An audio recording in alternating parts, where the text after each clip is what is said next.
sont des créatures fantastiques qui ont toujours fasciné les marins, les sirènes. Vous n'en avez sûrement jamais vu et pourtant elles sont de plus en plus nombreuses à peupler nos eaux grâce à la pratique du mermaiding, une discipline qui consiste à se mouvoir dans l'eau grâce à une nageoire colorée. Reportage d'Olivia Schmoll et Florence Bert. À Quiberon, en Bretagne. Bonjour Opal, tu vas bien? Ces petites filles vont vivre une toute nouvelle expérience. Anna, qu'est-ce que tu vas te faire aujourd'hui? De la sirène. Si Anna n'est pas encore tout à fait convaincue, Je suis habituée à nager un peu comme une grenouille, donc c'est juste que ça me gêne un peu. Julie, la coach, a de quoi la persuader. Ouais. Ah bah oui, ça va aller trop bien avec.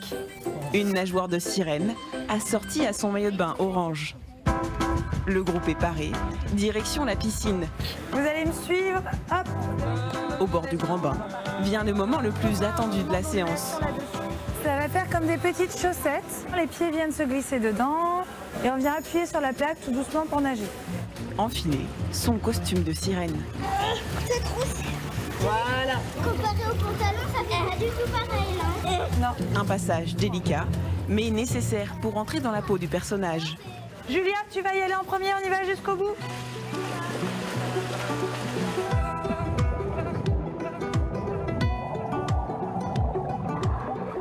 Après plusieurs minutes d'ondulation sous l'eau,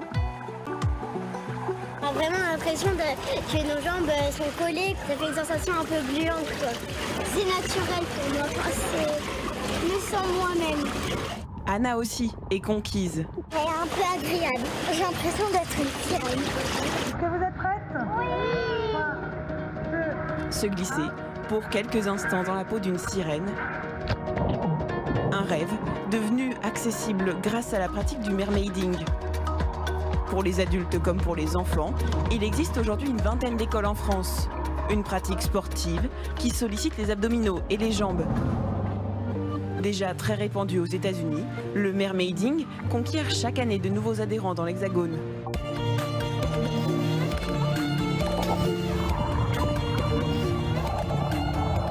À 35 ans, Julie Niergo n'aurait jamais imaginé en faire son métier.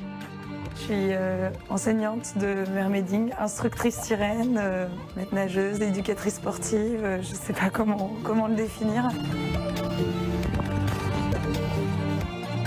La Bretonne est l'une des seules en France à vivre de la profession. Depuis 3 ans, elle est à la tête d'une école de sirènes.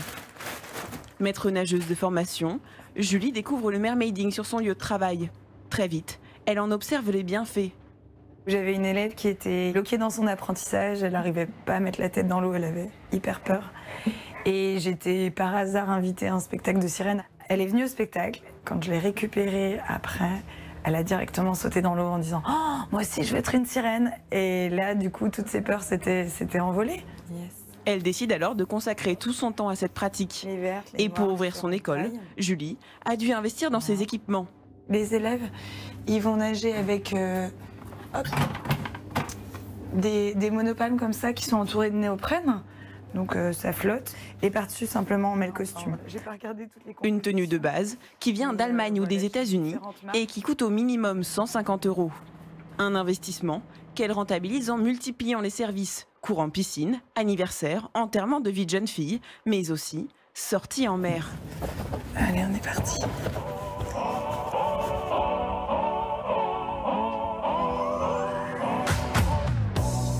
Ce dimanche matin, c'est à bord de ce vieux voilier que le groupe de 13 personnes a décidé de partir à l'aventure. Direction l'île d'Ouat. Au programme, séance photo et exploration en mer, une évasion pour les participants qui ont déboursé 150 € par personne. Il y a ce côté, cette envie peut-être de déconnecter un petit peu du monde réel et de donner vie à ses rêves. Après 2 heures de navigation, les sirènes arrivent sur une plage de sable fin.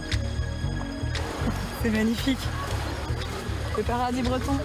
Shooting photo costumé. Allez, et c'est le moment d'en faire des caisses. Hein. C'est pas tous les jours, le spot est magique, donc allez-y. Hein. Elles sont trop belles, c'est magique quand même. Oh oui. Et la bande ne laisse pas indifférent. J'en ai cherché pendant 1 heure dans l'eau, j'en ai pas trouvé. Je suis curieux de voir comment elles vont nager. Eh bien, il faut d'abord réussir à rejoindre l'eau. Un peu engoncé quand même, hein. Mais une fois dans leur élément... Les yeux dans l'eau, c'est plus facile. Oui. Voilà. Les sirènes et tritons vivent un moment d'osmose en pleine mer.